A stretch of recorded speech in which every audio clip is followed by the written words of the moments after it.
Welcome to How to Make a Wicking Bed as part of Randwick Council's Eco Living Online Festival. We'd also like to say a big welcome from our Mayor. Oops. Just mute yourselves for this piece, everyone. Thanks. My name's Julian Lee and I'm from Randwick Council's Sustainability Team. And I'm with Steve Batley from Sydney Organic Gardens. And he is a landscape architect and permaculture expert, and will be running us through how to build a wicking bed and why, what's good about it. I'd really like to acknowledge that the people in Randwick City are meeting on the lands of Gadigal and Bidjigal people who occupied the Sydney coast and are the traditional owners of this land. And also acknowledge that you, where you are, acknowledge the traditional owners of the lands where you are meeting today. I'd also like to acknowledge and pay my respects to the elders, both past and present, and to the Aboriginal people in attendance today. Thank you. If you would like to ask questions, the best place to put it is in the chat. Depending on how things flow, there may be the opportunity later on to actually ask them out loud to us. But in the meantime, just to reduce background noise, keep yourself muted, and I may do that for you too. This session, as you'll have seen, is being recorded. It'll be on Facebook now, so if one of your friends missed out on it and you thought it was awesome, send them to Randwick Council's Facebook page, and later on it'll be on Randwick Council's YouTube channel. We'll also be sending you a brief survey afterwards to see what you thought. It's so helpful to us if you to get your feedback. So let's kick off with where we are. Well, yeah, we're in the Randwick Sustainability Hub in the Permaculture Garden, which is where we work every Friday with the community garden. I'll hand you over to Steve. Thanks, Julian. Yeah, so we run Perma Bees here every Friday. So volunteers come and we hang out in the garden and do stuff. And, the benefit to coming along is you get to see and learn and do and meet lots of really nice people, and it's just a good place to hang out, and we try and have a bit of a feed and a harvest at the end of the session. I just want to show you where we are here. So the garden is divided like it's a permaculture interpretive garden. So we've got different zones. So permaculture tends to lay out landscapes into different zones depending on how heavily they're used. So I'll just show you, I want to show you around this zone, which is our zone 1, which is a really productive kind of intensively managed vegetable kind of garden. And we got lots of different raised beds. So I'll just take you on a quick tour around here, and then we'll get on to the wicking bed bit. And so we'll talk about that in a second. Take a little microphone for a walk. So I'll just show you the raised beds. These have been here for about 10 years, and over the 10 years of Perma Bees, we've been composting and mulching and planting. Essentially, we practice a regenerative style of gardening, so we don't dig the soil, we just add organic matter to it, and we try and have as much diversity in each garden bed as we can. For a number of reasons. One is pest management, so you'll hopefully see lots of critters flying around. We've got white butterflies, which we're totally comfortable with, even though they lay eggs and the caterpillars eat our plants. We also have lots of predators here that will eat the caterpillars before they do too much damage. So that's why we have lots of flowers, we have lots of herbs. We have a mixture in each bed of leafy greens, so mustard and lettuce. There's normally silver beet. That is some sort of flower. This, I think, is rocket that's gone to flower. Parsley everywhere. We got parsley grows like a weed here. Carrots, marigolds, little violets. So you can see just in one garden bed, we've probably got 10 or 15 different types of plants. So we've got flowering, fruiting, root crop, herbs, leafy greens, and the other one is legumes, which you've got plenty of here as well. So each bed has a slightly different mix, but you know, you can see what's going on. And we really don't do a lot here other than composting and mulching and planting. And, you know, things are just growing. Like, hopefully that the health of these plants shines through.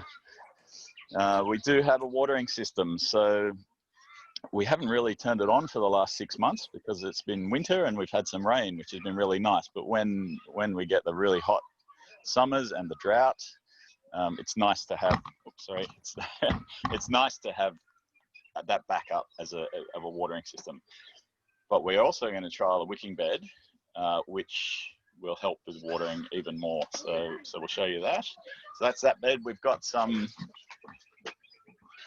a small space garden, so some vertical gardens for growing food. This particular garden here, there's a pond underneath this seat, so multi-purpose. You can sit on your pond. We used to have fish living in here, but they got interrupted. It's too tempting for people apparently to look after fish. So what we've got is we've got a pump in the pond, and the pump comes on once a day, once every 2 days, and waters these vertical gardens. And then the water goes back into the pond, and every now and then we put some some liquid feed, organic liquid feed into the pond, so it feeds the plants as well. And they're just starting to really pick up this spring. So we've got lots of flowers, herbs, veggies, same mix as we have in the garden beds. Now there's a question. Yes. About crop rotation. It doesn't look like we rotate our tomatoes. Yeah, good. I'm glad you asked that question. So do you want the long answer or the short answer? So the short answer is we don't need to. Because we've got so much diversity in each bed,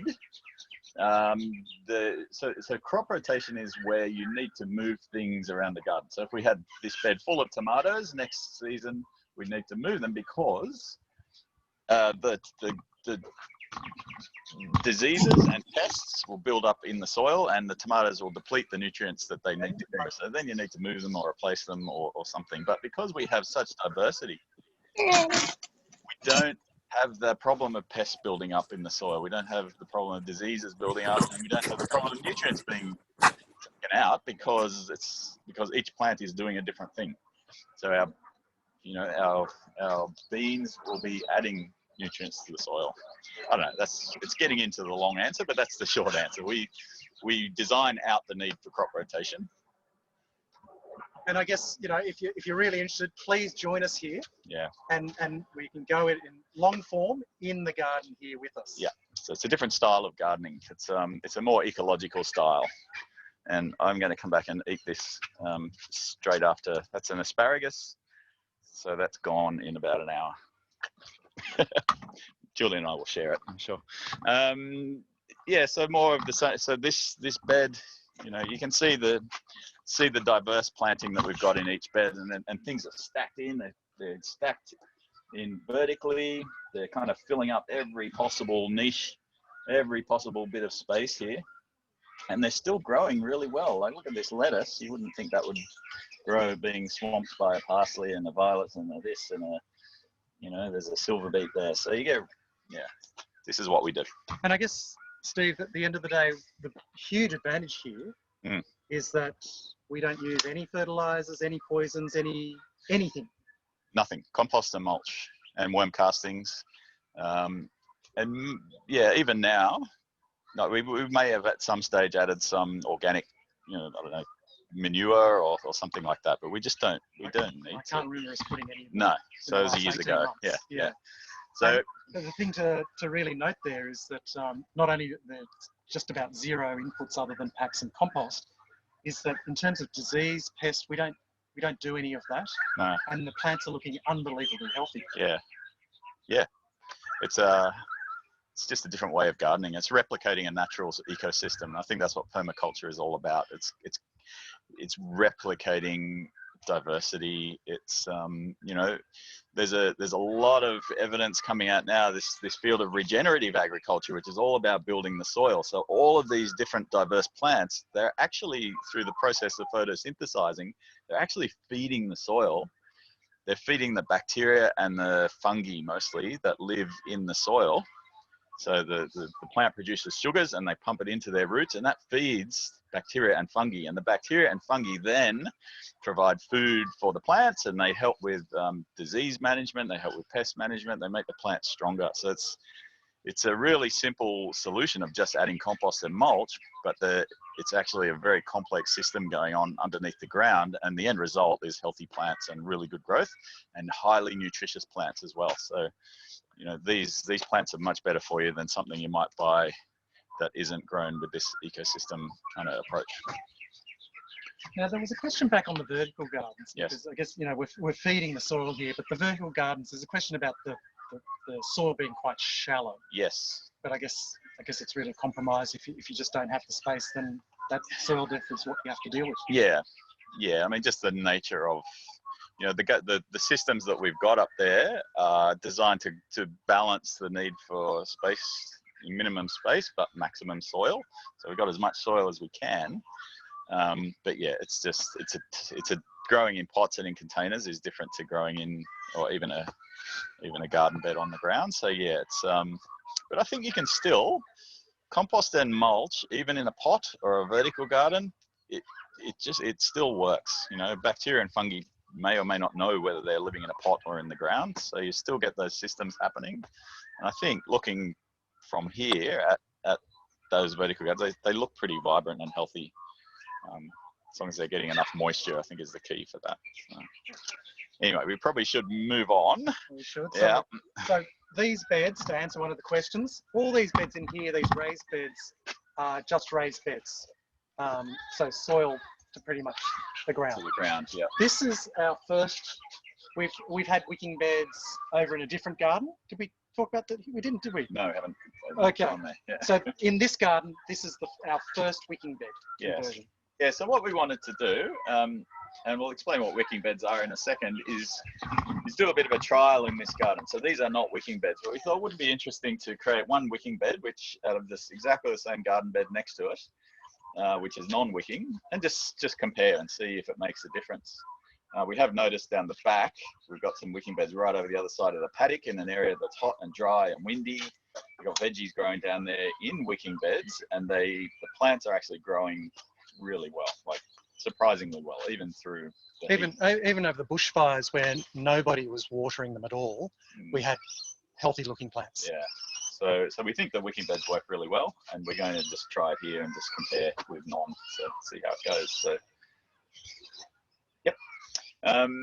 All right, so we'll get into it. We'll talk a little bit about what wicking beds are and the benefits of them, and then we'll just run you through how to make one out of an existing corrugated iron bog standard raised garden bed.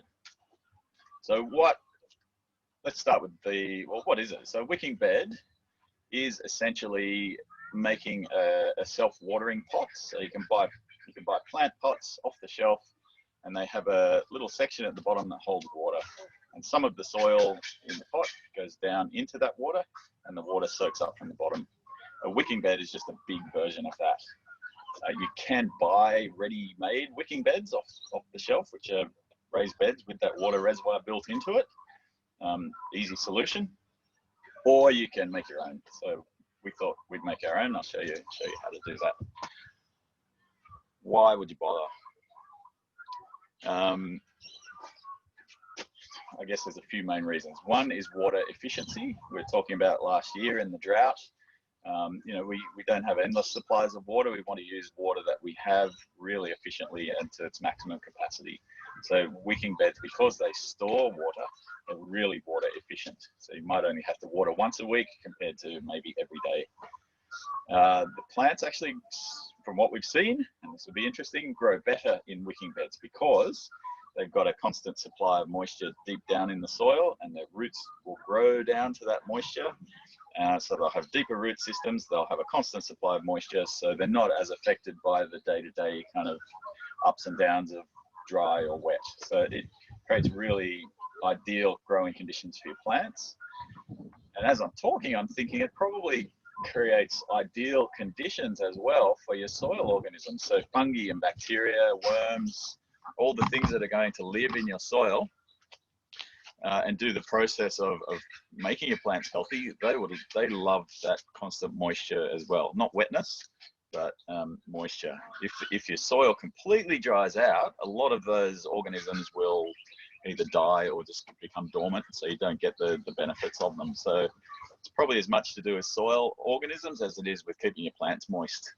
But so they're the main reasons. So the efficiency and the productivity and the growth of your plants. So how do we do it?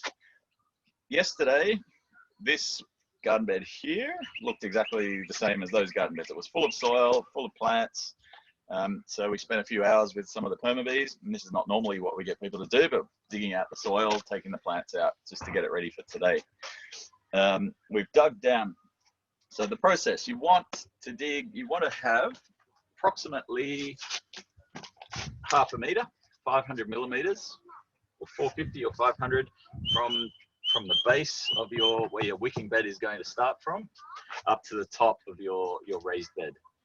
So the way a wicking bed works, and this will become clear as we go through the process, but I'll just give you the rundown. You have about 30 centimeters of soil, and then we'll have a fabric, and then we'll have about 100 to 200 millimeters of water reservoir, and the whole thing is basically a pond. So we've got a pond liner, gravel, fabric, soil.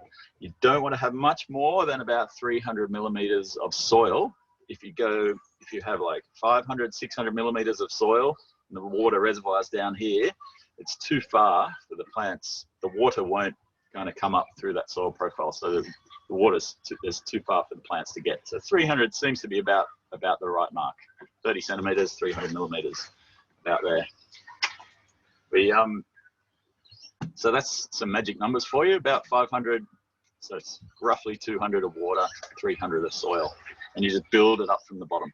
So we've just got a sandy kind of base here, and the first thing we do is line our bed with a material that's going to hold water and hold it for a long time without getting holes in it. So you can use, well, you could use thick plastic, like thick builder's plastic, and put 2 or 3 or even more layers of that. That's a fairly inexpensive option.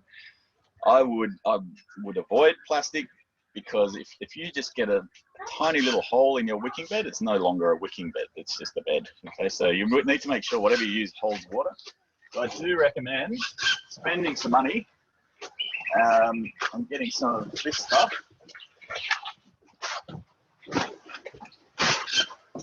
Which is called pond liner.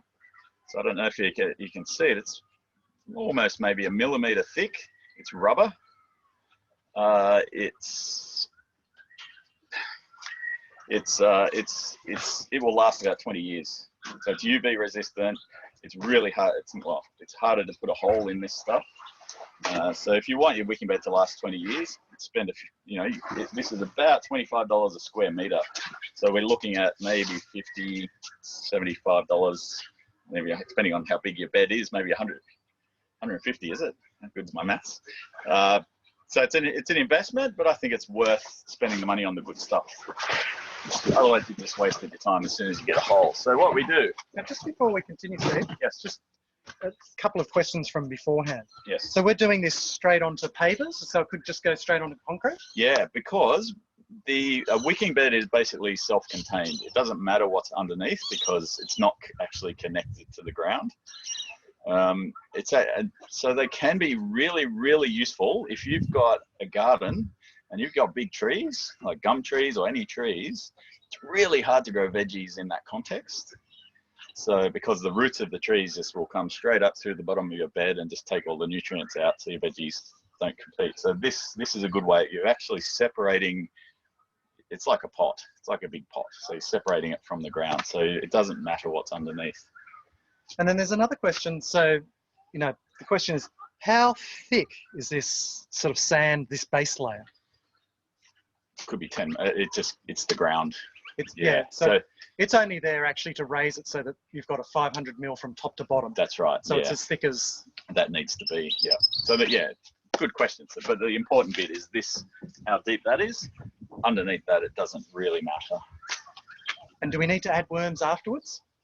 Yeah, you can. Yeah, it's a really good idea to add some worms. But yeah, so we'll get to that. So okay. what I do first, just to protect, because one of the most important things about your wicking bed is that this holds water. It's got to be a pond. It's got to be watertight. So you want to protect that the pond liner. So I would just in case there's some sticks or something in the bottom underneath, just put some newspaper down just to protect it.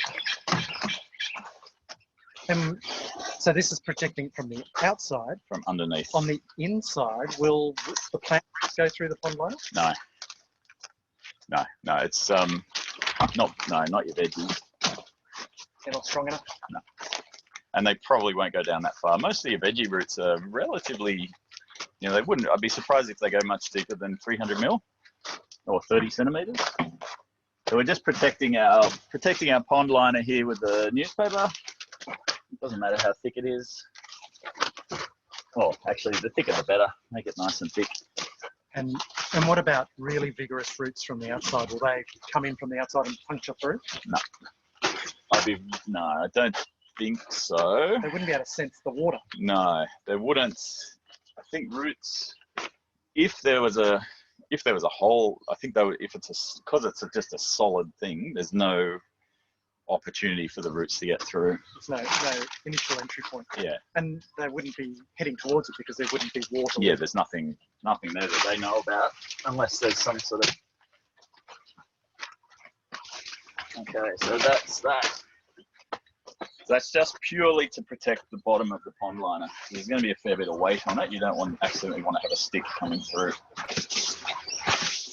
So I've cut this pond liner to be big enough to come up the sides of our pond, our bed. Make sure I put it in the right way.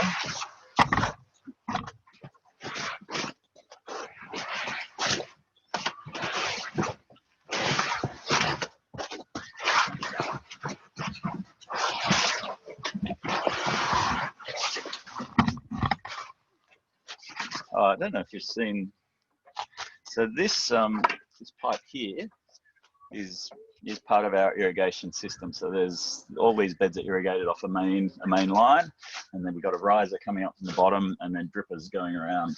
So we thought we could have disconnected this if we were being, you know, that's one thing we could have done.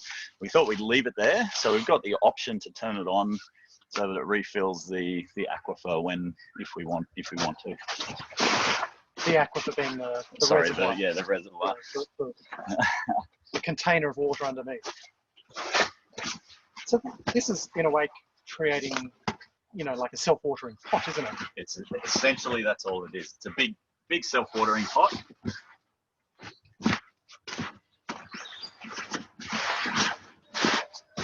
Now I'm worried about that sharp metal in there that hasn't been covered over yet. Yeah. This sharp metal? No, I'm over there. The hole is. That's all right. We'll cover that over. So there's a bit of. It's not that fun. This is a bit sort of messy. This bit. But okay. So there's your water reservoir. Okay. So that's going to hold the water for us. It doesn't necessarily need to be all the way up the sides. It just needs to be high enough so that it holds water where we want it to hold water. But the bottom reservoir. The bottom reservoir. So we could cut it to be only that far up the sides. But it's just easier in this context just to do it like this. All right, so you've got that. So now we want to put something in there to so it will hold water, but also hold up the soil. So we can do a couple of things. We've got some of this stuff,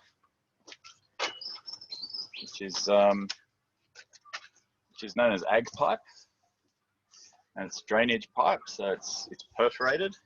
I use it mostly used for getting rid of water under landscapes and things behind walls.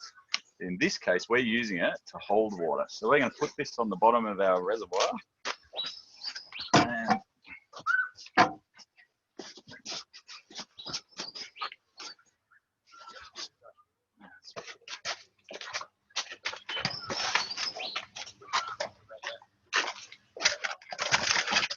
so I've just cut 5 pieces.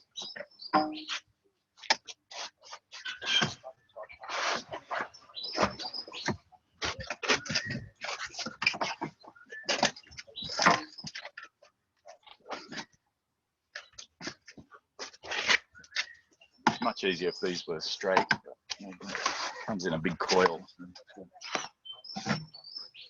Probably a good, if you're using the ag pipe, you don't need to use this pipe. You can just fill the thing up with gravel. The benefit of using the pipe is that you've got all this volume, which is holding water. So It'll hold a lot of water underneath the soil.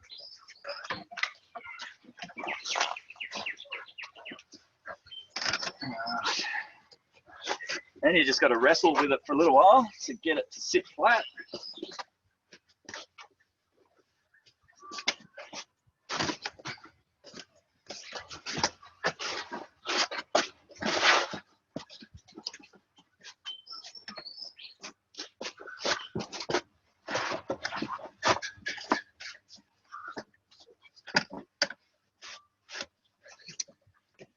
Now, yeah. Is this plastic food safe? Is there a problem with leaching into the soil?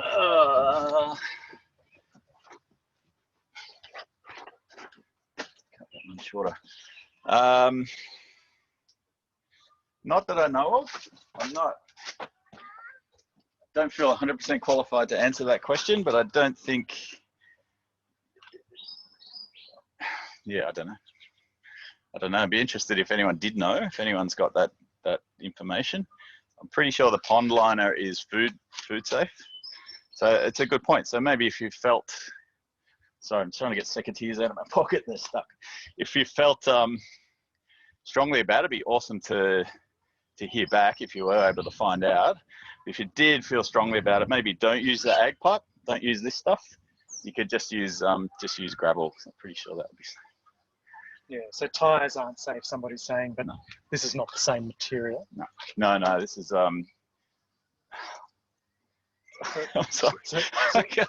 So while Steve's getting secateurs out, the pond liner is a rubber type of material, and it's called pond liner. You actually asked for it by that name. And the sleeve is made out, it's like a fabric, and the intention behind the sleeve around it, and that's how you buy ag pipe. It's a pipe that's flexible, that's got holes in it, so it lets water in, but it's got the sleeve around it which stops soil from filling up that pipe. Yeah. And yeah, so it's a fabric. So Steve's just cut this one too. So it's just making it a bit shorter, just so it fits inside the pond a bit better. And as Adrienne said that you know, the plastic's not in the sun in the UV, so it's not breaking down. Yes. Yeah. In the same way, but it could be quite stable. But perhaps the soil might be also. It's got its own acids in it. Yeah. Further research required, but this is not an essential component. I'm sure that it just helps us store more water. All right, so that's about as good as we're going to get for now. And now we will put some gravel down. So the idea is you need to fill that reservoir with something to hold the soil up. Might need to put that in. That's the filling tube, yeah? So gravel.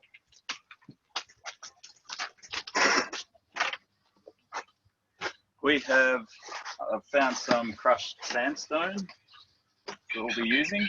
So it's probably I don't exactly know where it came from, but a lot of these materials are byproducts of quarries or diggings that people do around the place. I like to use crushed terracotta because it's a recycled product.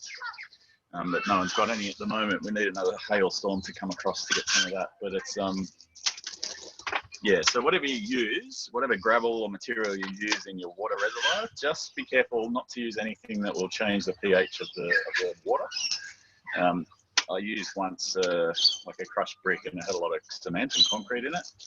The plants just didn't grow, and I couldn't figure it out why. But I think it was the concrete is very alkaline, so probably just has changed the soil too much. So just something that's pH neutral, some sort of stone or rock material. The nursery will be able to tell you that. They should be able to, yeah. Now we just feel free to fire questions while I'm doing this, because there's a fair bit of doing. Actually, what I might do, just tip it in. I might need Julian's help.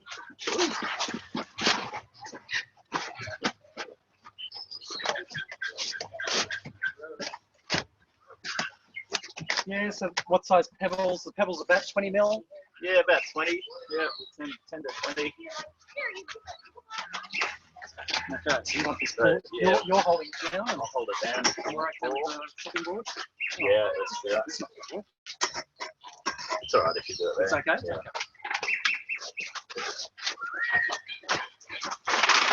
Okay.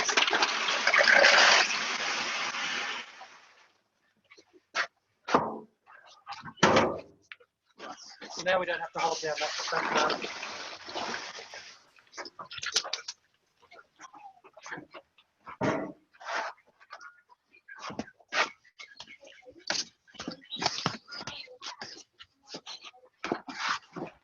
So that the pebbles there are holding down that section.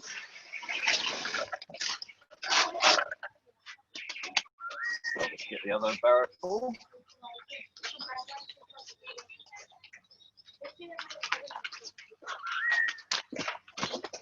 Yes, it was a dirty old chopping board that wasn't very attractive anymore, and but makes a perfect pond liner protector. Yeah, it wasn't that easy, was it? No, it's clearly you're much I think you had a bigger wheelbarrow than that.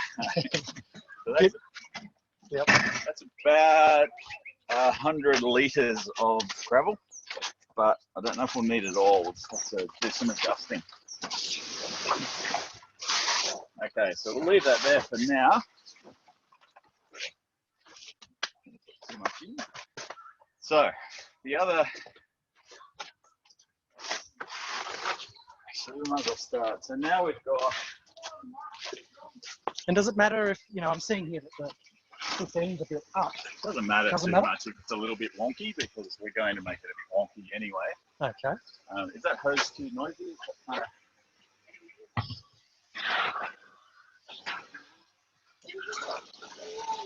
Can somebody tell us if that, we're filling up the reservoir now while it's readily accessible, I presume. But is that too noisy for you guys while we're doing that? No, not noisy at all. Thanks. Okay, thanks. Yeah, look, I'm sort of mostly on the camera, and so I only occasionally get to check the chat.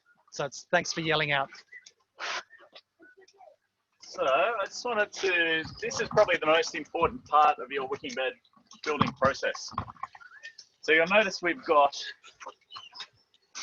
the pond liner coming up to the top. We want the water level to be just in the right place once we put the soil in. So the idea with the wicking bed is that the soil has some contact with the water when the reservoir is full, but it's not sitting in the water too much because it'll go all festy and stinky and acidic, and it'll be anaerobic and it won't grow good plants. So you want to have some contact with the water reservoir, but not too much. So we're going to put in an overflow pipe. So this is what the chopping board is for. Because we're dealing with a corrugated iron bed, it's hard to get a good seal. So this provides us with a seal.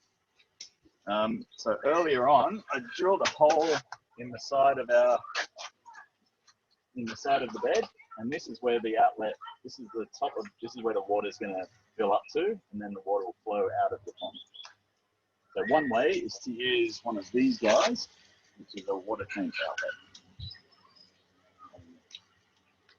So I'll show you sideways. Yep. And so they screw, and it's hollow down the. Yep. So it's basically a pipe. My hand is the side of the garden bed. It's sealed on this side, sealed on this side. We tighten that up, and it creates a watertight. It's not going to leak around the outside. It's only going to leak out the hole. So when the water comes up to that point, it's just going to go straight out the hole and out the bed. The way it works. This is the scariest piece because you want to get this right. Not scary. You want to get it right. I'm going to, with scissors, I'm actually going to cut through our pond liner.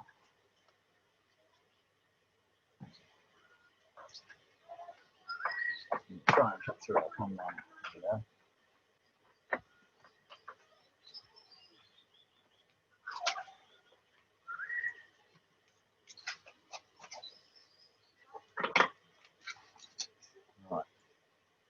get our outlet.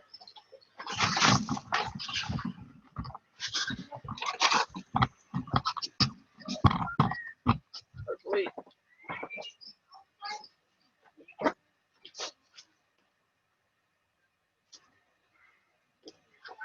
Now, if people wanted to look for that overflow fitting, what would they ask for? You need to go to an irrigation supplier and ask for a water tank outlet. Water tank outlet. Water tank outlet. There's different sizes. This is a ½ inch, I think, a 13 millimeter water tank outlet. You can have.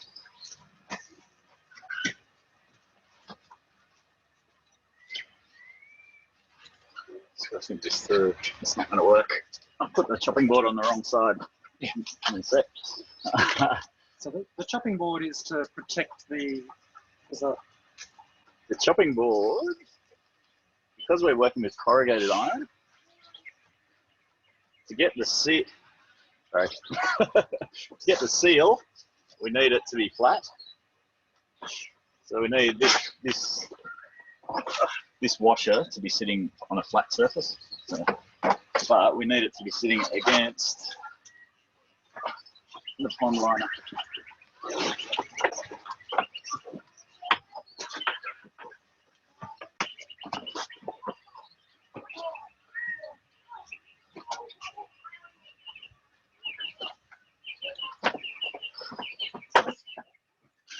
That's better.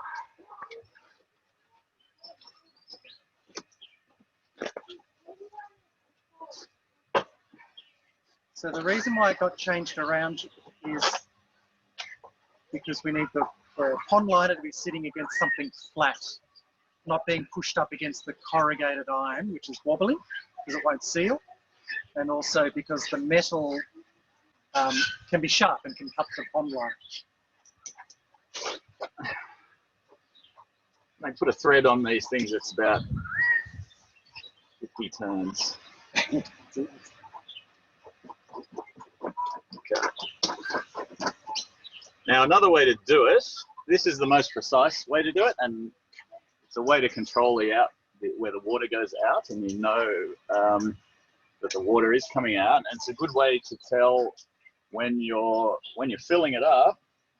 You know when it's full because the water comes out this hole or out the pipe. So the water comes out, come out there. That pipe there. And if you're really clever, you could attach that to another hose and take it off to water somewhere else. So you're really saving water. A much easier way, but a less efficient and a less clever way, is you just cut the pond liner at a certain height, or just put some holes in the pond liner at a certain height where you want it to overflow, and the water just oozes out down the bottom. But this is a more precise. I think this is a better way to do it. Yeah. So now we just wait for. Now I can guarantee. Well, not what we can do now is just start to spread the gravel around to where we guess the height of the water will be. So the water's going to go out of there, so we want it just about that point. Put too much in.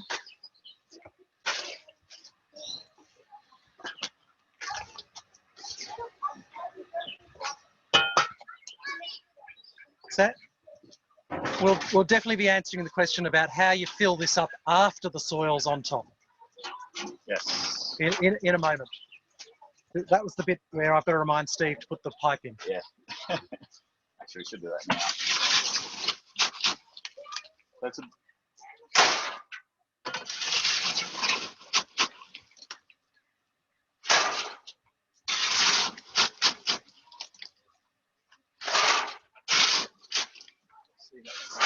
So, while Steve's doing that, what you've got is the water tank outlet. You've got a nut. You've got a seal. So that bit's not so important. Then on the inside of this, you've got the flat. We used a chopping board. Then the pond liner. Then the other side of the nut. which also has a rubber seal on there. And so that's what's creating the watertight. This is the really important side, right? Yeah. This has to be watertight, which is why we've got the chopping board on the other side. That's right. So it can get really tight. Yeah. Yeah. So water's not going to seep out anywhere but that hole. So now it's just a waiting game of letting the water fill up. It's getting there.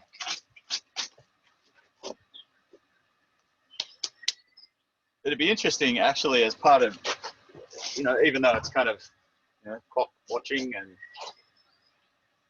probably not the most exciting viewing watching a water reservoir fill up, but hopefully it'll give you a sense of how much water you can actually store in one of these guys and make it available to your plants. So we could do the numbers and do a test, figure out exactly how much that is, but well, it's a lot. So there's a lot of water here which is readily available to the plants. And I guess unlike a time-lapse YouTube or, pre-made video, everyone's getting to ask the questions they want to ask. Yeah, So, fire away questions. yeah, Bridget's asking, can you just tell us again, about the gravel and the outlet point and how you're determining those things? Yeah, so the level of the outlet is determined by the depth of the soil that we want. So we want to have about 30 centimeters of soil. So I've put the outlet 30 centimeters below the top, or just over 30 centimeters below the top of the bed. So that's the important number. So you put your outlet there, and then underneath that, there's about 100, 150 millimeters of reservoir. You could even have 200 millimeters of reservoir if you wanted to store even more water. It's basically the size of the thing that you're using to hold the gravel, the underneath of the soil up, right? Yeah, yeah. In this case, it's an ag pipe, which is So it's a 100 mil ag pipe with about that much gravel on top. So it's maybe 150. So that's and hopefully when we fill the water up and as we start to work out our levels, you'll see how it all comes together. But so why are we putting it, like if we've got the ag pipe, yeah, why are we putting gravel in there? You can probably do it without gravel, but if it was just the ag pipe, because it's, the surface of the ag pipe is like this and there's gaps at the end, you might have too much soil going down sitting in between where the ag pipe is. So the gravel just gives us a slightly more level, a bit more control over how much soil we have going into the water reservoir. It's starting to fill up now. So this is the water level, That's the water just level. showing here now. So great time to ask questions. Yeah, fire questions away. Oh, okay. Is a wooden frame okay? Yep. Oh. Yep. Is it also, can we use this for natives? You probably don't need to use it for native. Depending on the natives, most natives are really adapted to the local area, particularly if you're using sort of endemic indigenous natives. So you probably don't need to have a water storage, but if you're wanting to make grow ferns or native plants that do like a good constant supply of water, then yeah, it's all about the type of plant, the type of native plant that you're using. But most natives you wouldn't bother. It's more for your food, for your productivity. And yeah, you can do it without the pipes, but the pipes are really great because they're completely hollow inside, so you get maximum water. Just holding a lot more water, as we can tell in the pipes. So the gravel if it was just gravel, that's completely fine as well, because the water stays in between is stored in between the spaces between the gravel, but significantly more water with the ag pipe. So I hope you can start to see that the water's pooling. See if you just sort of splash it. Yeah, so that's where the water is. Great. So we should dig it here. Ah, yes. This is exciting. That's the crucial bit. So what else can you use other than gravel? Is scoria okay? Yes, yeah, anything really so the gravel is keeping the soil from filling up the reservoir. There are companies you can get, like plastic, especially custom made wicking bed plastic prefab things that you just sit on the bottom of your pond liner. And there might even be ones that negate the need for a pond liner, but I'd have to check that. So maybe if you just do your own research on wicking beds, and all the solutions will come up. And there's a question there, I guess, if you're using brick, like there's a bed behind you, Yeah. instead of using pond liner, could you just waterproof it? Yeah. Use Yeah. a waterproofing membrane? Yeah. Yeah. Yeah, you could, and we've done a workshop or a video online making one out of a wine barrel, and I used paint on version of this. So it's bitumen-based waterproofing that they use inside concrete water tanks. So yeah, there's lots of, whatever you use, it just needs to be able to hold water. Yeah. So this is really for growing veggies or water plants that need a reasonable amount of water. Not. It's probably not for dry plants. No. You only need it if you wanted to hold, if you wanted to hold moisture. So, you wouldn't do it for succulents or cacti or natives. Some fruit trees might go okay in a wicking bed, but some of your trees don't like having so much moisture around their roots, so they can actually fail. So it's probably mostly for your veggies and your herbs and things, because they actually normally respond really well to these. Now we have success. Yeah, hold on a second. There's two questions there, which will segue into that, which is that you're not going to, the amount of money that this costs to build, you're not going to save on the water. No. But you're going to, the success you're going to have for your vegetable growing. Yeah. And death rate and thrivingness. Yeah. Yeah. Yeah. Your wicking bed should last 20 years. And I think I would, from what we've seen, it'd be interesting to do the trial here. Yeah. But your increase in productivity, I think over a 20-year period, it will pay for itself. But I have no data to back that up whatsoever. You'll enjoy seeing the success, won't you? Yeah. So how much is this wicking bed cost, including the corrugated? The planter, yeah. Oh. Roughly. Well, say 150 for the planter, 100 or so 300, $400, 400, 500 with soil and plants, yeah, give or take. Okay. Now, so the question after that was related to this very next bit. Here you go. So we have success. How far do you fill it up? Well, that far. Basically, if you fill it any higher, water's going to come out. That's the point to stop. Yeah. So now we're just wasting water. So ironically, now we have to wait for it to empty up to that point. So it's another waiting game.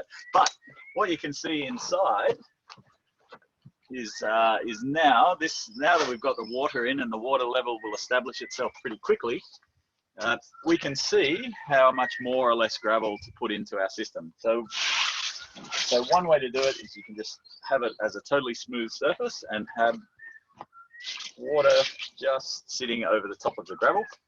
Or the other thing that I recommend doing, once we kind of roughly get, I think we did pretty well. Probably it's a good idea to wear gloves when you're doing this, unless you want a nice exfoliation for your hands.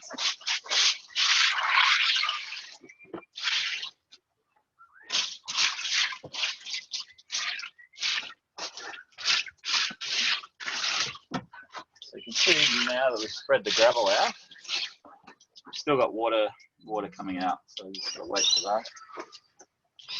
While we're waiting, I guess there's a question there about the price versus just buying your food from Coles, and is it financially worth it? Yeah. But I think perhaps it depends on how you grow the food and what you're growing. The food that you're growing here, there's a lot of intangible values that how it's been grown. That might be more nutrient dense. You might have different varieties that you just actually can't buy from Coles. Yeah. You could be buying growing very high value crops. Yeah. Things that would be actually very expensive to buy in the supermarket. Yeah. Yeah. Look, it's probably not.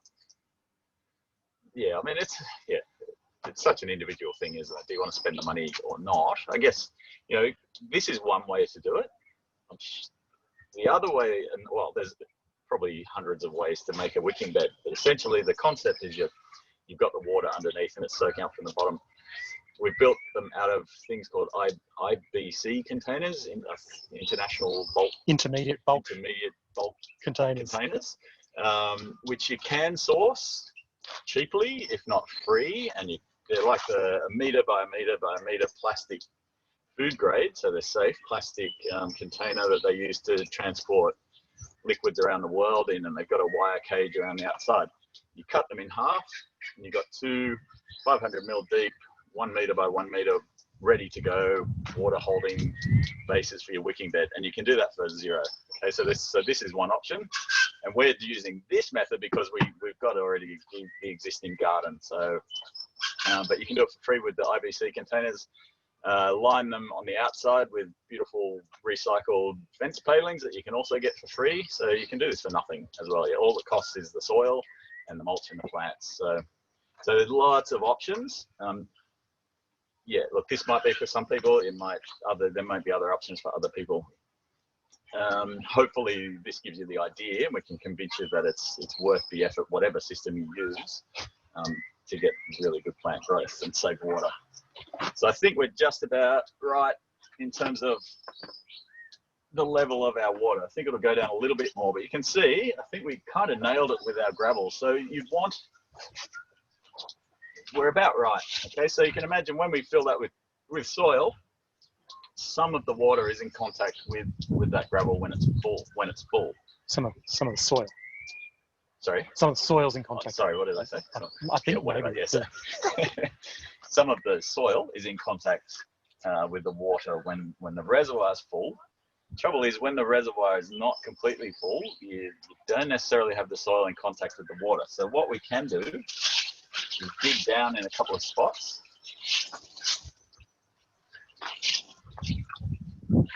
So that some of your soil is actually a little bit deeper down into that reservoir. We're running out of time. 5 minutes, okay. So we'll dig a couple of holes. And that allows the soil to kind of go down into the reservoir. We've got the all-important filling tube, which we can put here. That's where you can put the hose to fill up your reservoir straight through. And another really important bit, which is this stuff, which is called geofabric or drainage fabric. And what it does, it lets moisture through, but it stops the soil going through. So this is separating our water reservoir from our soil. So it's a fabric that doesn't degrade in the soil. Doesn't degrade, so that's important. Because if you use something like Hessian, it will just rot, and then your soil and your gravel will all mix together, and it won't function so well as a wicking bed. So we cover the gravel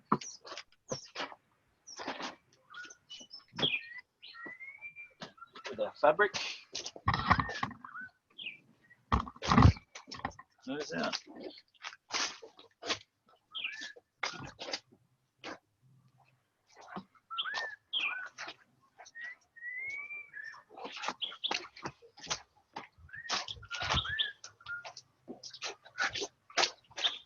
I think we're only going to have time. I'll just fill this half. Is the fabric really necessary? Something is necessary. So something to divide. You want to keep the water reservoirs from filling up with soil. If you don't have a divider, you'll have soil in amongst the gravel and it will go festy and smelly. So, and it won't hold as much water. I've heard some people use like coconut fiber, a nice, thick layer of coconut fiber, but some sort of divider, really important. And then it's just a case of putting your soil in.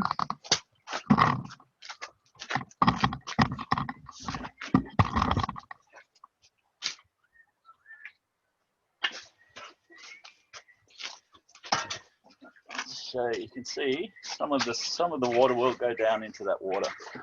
As long as it's only a bit, it's fine.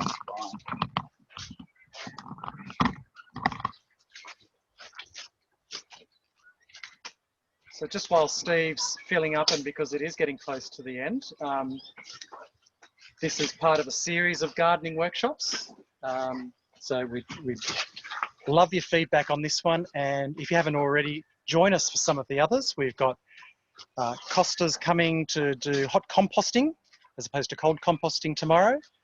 We've got Daryl Nichols from Grow It Local doing Make Gardening a Side Hustle, and Jess Perini doing Introduction to Permaculture Principles.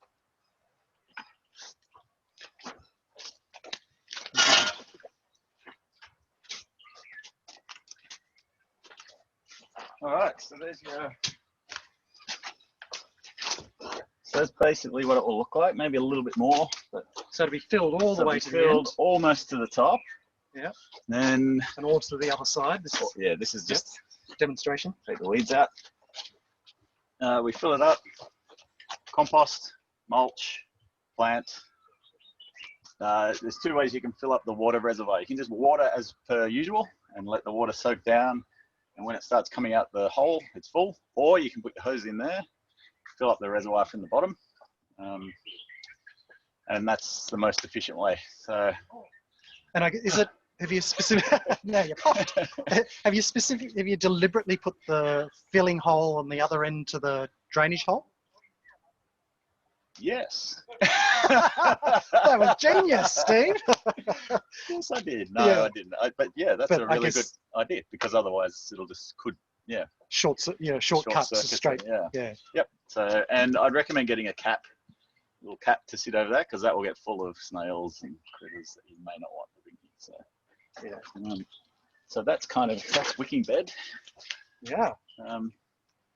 Yeah. Hopefully look, I liked it. I was really skeptical at first when I heard about the concept, but having seen the results, I think it's worth the effort. And there's different scales, different ways. This is one way.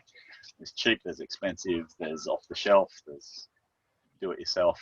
But they're all the same physical concept of the water reservoir that soaks up your plants, deep roots, plenty of water, plenty of growth. Yeah. So I'll just try and screen through a couple of just the last questions, which was, capping that, but you could also potentially cap the outlet. But if you're filling it, you need to take it off so that you know when it's overflowing. Yeah. This was just the soil that was in our raised bed beforehand. Obviously, the better the soil, the better. Yeah. But you can improve it over time as well. Yeah. Yeah. So stay tuned. Perhaps next year we'll come back and do a comparison, so we can see, what is the difference between a wicking bed in the same garden using the same soil. Yeah. Maybe we'll dig it up again and see what the soil looks like underneath. Yeah. Well, a big thank you to you, Steve. Awesome. So much fun. You're a bit fun. And thank you so much to all of you out there for coming here. Unmute. You can cheer if you want for Steve, and join us for all the other workshops we've got going. Yay! Good work. Thanks, guys. To an iPhone. Thanks, everyone. Thanks, guys. Bye. Hey, bye-bye. Thank you. Bye.